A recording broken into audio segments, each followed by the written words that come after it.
লা লিগায় বার্সেলোনা ইতিমধ্যে 14টা ম্যাচ খেলে ফেলছে, অর্থাৎ 14 গেমস ইতিমধ্যেই খেলে ফেলছে এবং পয়েন্ট হচ্ছে 34। আর অন্যদিকে সেকেন্ড পজিশনে আছে রিয়াল মাদ্রিদ, তারা খেলছে 13টা ম্যাচ, বার্সা থেকে একটা ম্যাচ কম খেলছে আর খেলে তাদের পয়েন্ট হচ্ছে 30 পয়েন্ট। তো বার্সা থেকে মাত্র 4 পয়েন্ট দূরে তারা অবস্থান করতেছে। যেহেতু একটা ম্যাচ বাকি আছে, তাহলে তারা যদি ওই ম্যাচটাতে মানে উইন তুলে নিতে পারে তখন বার্সা থেকে তাদের তো পয়েন্ট আরও 3 অ্যাড হবে। আর বার্সার সাথে তখন কম্প্যারিজনটা থাকবে মাত্র 1 পয়েন্টের।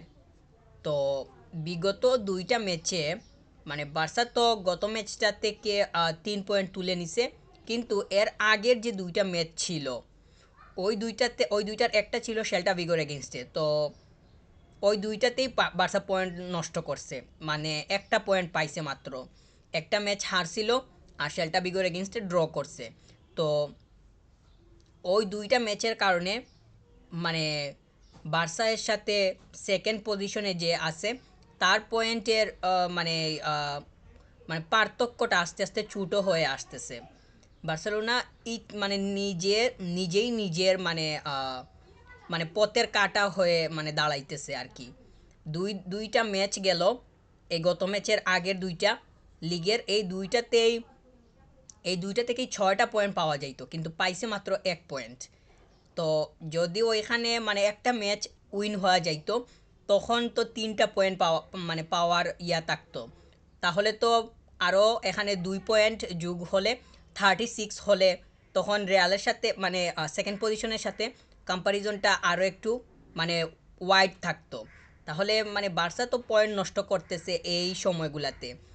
এইটা কিন্তু এইভাবে যদি চলে, এক ম্যাচ উইন হইল গত ম্যাচটা লিগের গত ম্যাচটা উইন হয়েছে, কিন্তু এর আগের দুই ম্যাচে খবর নাই। তাহলে আগামী ম্যাচ যদি এরকম হয়, নেক্সট স্যাটারডেতে ম্যাচ আছে, তো ওইটাতে যদি কোনো ধরনের পয়েন্ট নষ্ট করার সম্ভাবনা সামনে আসে, তাহলে তো এইটা তাহলে দেখা যাবে যে রিয়াল মাদ্রিদ যদি তারা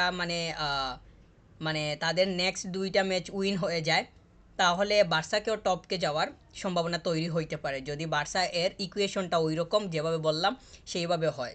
বার্সা তো পয়েন্ট নষ্ট করতেছে, তাহলে এই ধরনের কথা বলা তো অস্বাভাবিক না, একদম সাধারণভাবেই দেখতেছি। তো গত ম্যাচটা বার্সা ধারণ করছে, যেহেতু সামনের শনিবারে ম্যাচ আছে, ওইখানে গিয়ে অবশ্যই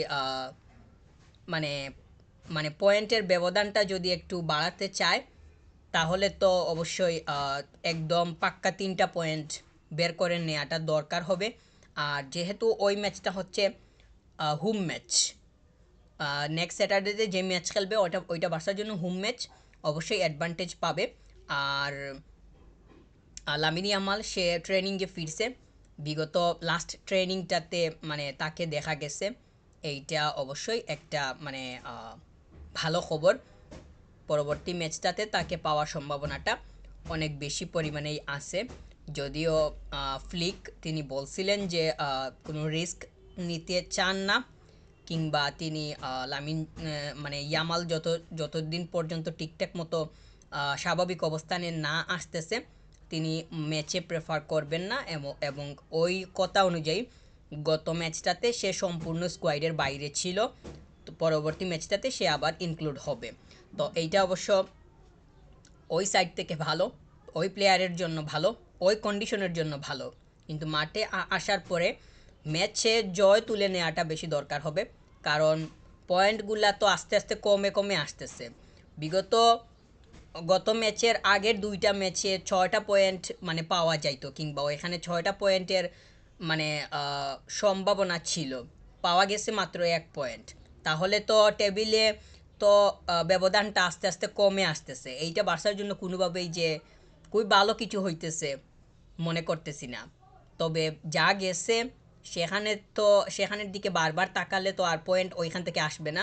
তবে সামনের দিকে অবশ্যই মনোযোগ দিতে হবে, এবং মানে দুইটা ম্যাচে যদি 6টা পয়েন্ট থাকে, কমপক্ষে বার্সাকে একদম না হলেও যাতে 4টা পয়েন্ট বের হয়ে আসে অর্থাৎ একটা উইন একটা ড্র এইরকম হয়ে ছয়ের মধ্যে 4 যাতে বের হয়ে আসে এই দিকে মনোযোগ, মানে এই টার্গেটটা একদম 100% ফোকাস দিয়ে রেখে ম্যাচ কন্টিনিউ করাটা অবশ্যই দরকার হবে বার্সার জন্য।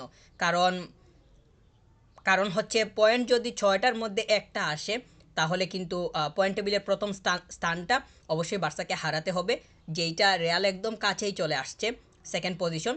তো এইটা বার্সার জন্য কোনোভাবেই তো প্রত্যাশিত না।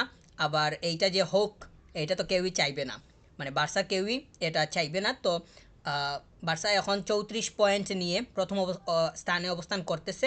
অন্যদিকে রিয়াল মাদ্রিদ তারা আছে 30 পয়েন্ট নিয়ে 2 নম্বর অবস্থানে। তাদের আরেকটা ম্যাচ বাকি, বার্সা 14টা ম্যাচ খেলে ফেলছে, রিয়ালের বাকি আছে আরেকটা 13টা ম্যাচ খেলছে। তো তারা যদি ওই ম্যাচটা উইন হয় তখন তাদের 33 পয়েন্ট হয়ে বার্সার সাথে মাত্র 1 পয়েন্টের ব্যবধান হবে।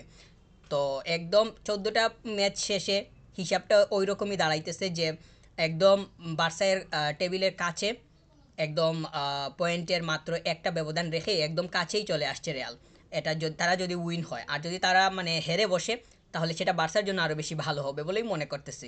কারণ তারা যদি হারে তাহলে তো পয়েন্ট পাবে না, পয়েন্ট না পাইলে বার্সা থেকে 4 পয়েন্টের যেই দূরত্ব সেইটা এমনিতেই থেকে যাবে। আর যদি ড্র করে তাহলে 1 পয়েন্ট পাবে, তবুও 3টা পয়েন্টের ব্যবধান থাকবে।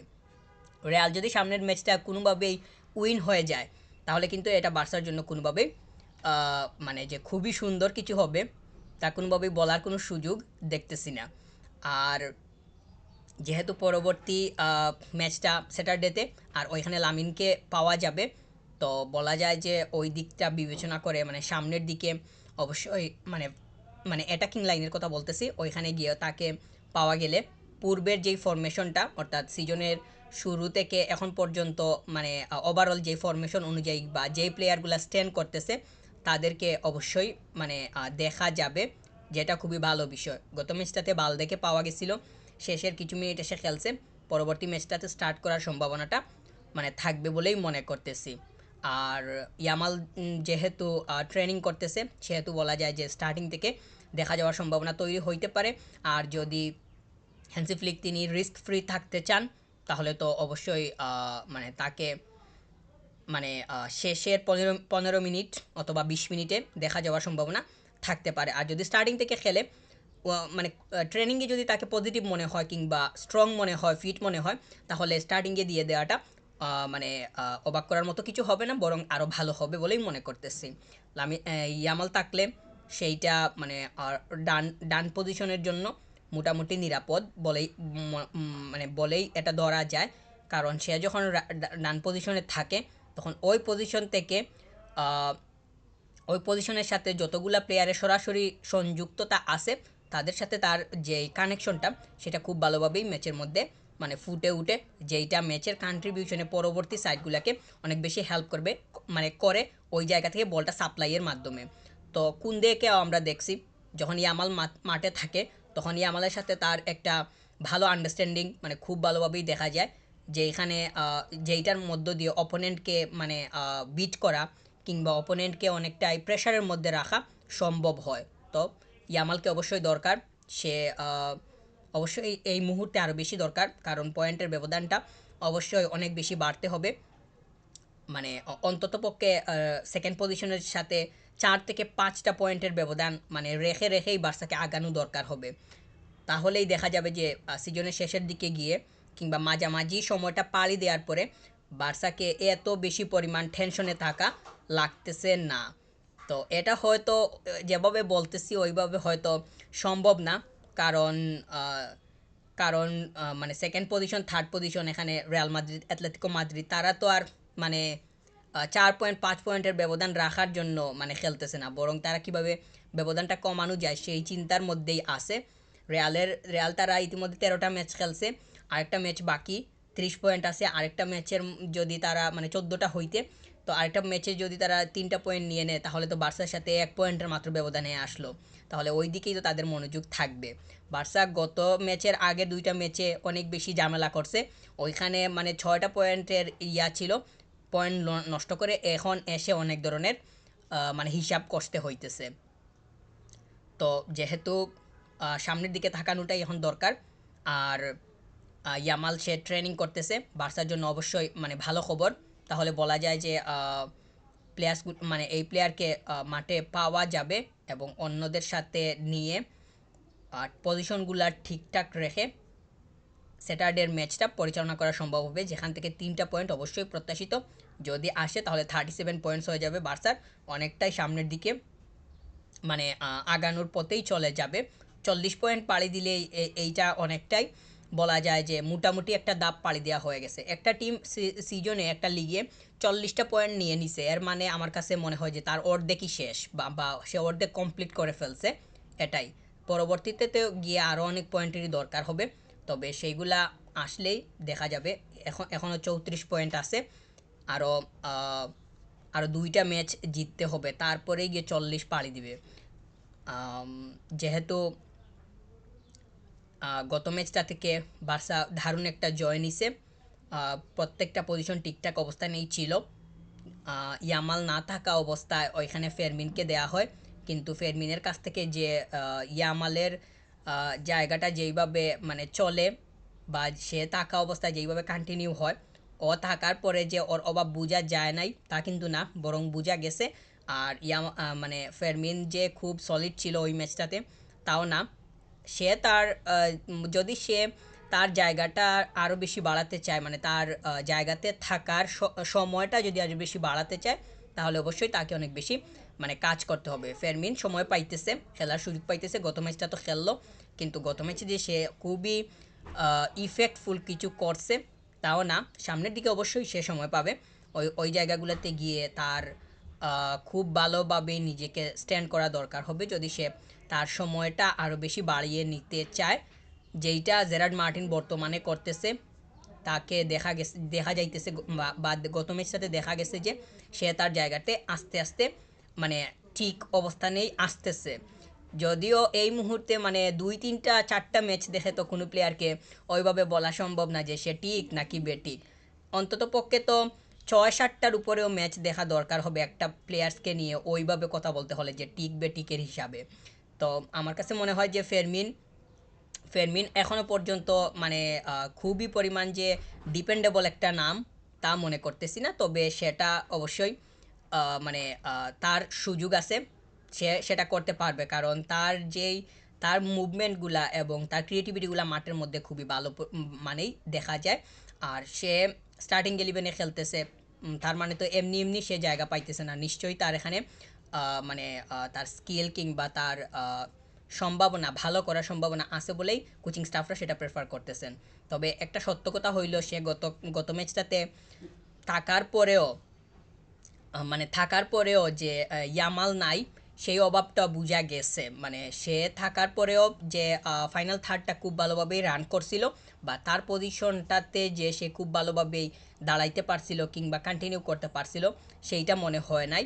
তবে সামনের দিকে অবশ্যই তার সুযোগ আছে, সে অবশ্যই খেলার সুযোগ পাবে, ওইখানে গিয়ে তার নিজেকে মেলে ধরতে পারাটা অনেক বেশি ইম্পর্ট্যান্ট হবে। আর ইয়ামাল যেহেতু ফিরতেছে, তাহলে বলা যায় স্যাটারডে ম্যাচটা ফাইনাল থার্ডের জন্য অনেকটাই নিরাপদে বা নিশ্চিন্তে থাকতে পারবো। কারণ ইয়ামাল, রাফিনিয়া, লেভানডস্কি এই তিনজন যখন কন্টিনিউ করে তখন দেখা যায় যে ওই জায়গাটা খুব ভালোভাবে রান করতেছে এই সিজনে, সেটা অবশ্যই প্রত্যাশিত।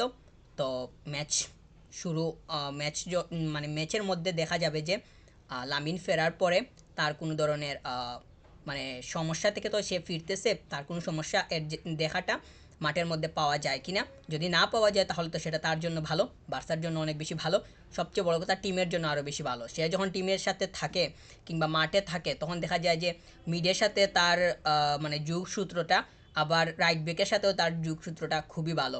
একজন উইঙ্গারের সাথে তো তার পাশের জায়গাগুলার যদি মানে মানে কানেকশনটা ঠিকঠাক মতো থাকে, লজিক্যালভাবে থাকে, তাহলে তো ওই জায়গাটা এমনিতেই মানে মাঠের মধ্যে খুবই স্টাবলিশ অবস্থায় মানে স্ট্যান্ড করতে পারে কিংবা নিজেদের জায়গাটার জানান দিতে পারে, সেইটা ম্যাচের মধ্যেই দেখা যায়। তো ইয়ামাল ফিরলে সেটা টিমের জন্য অনেক বেশি ভালো।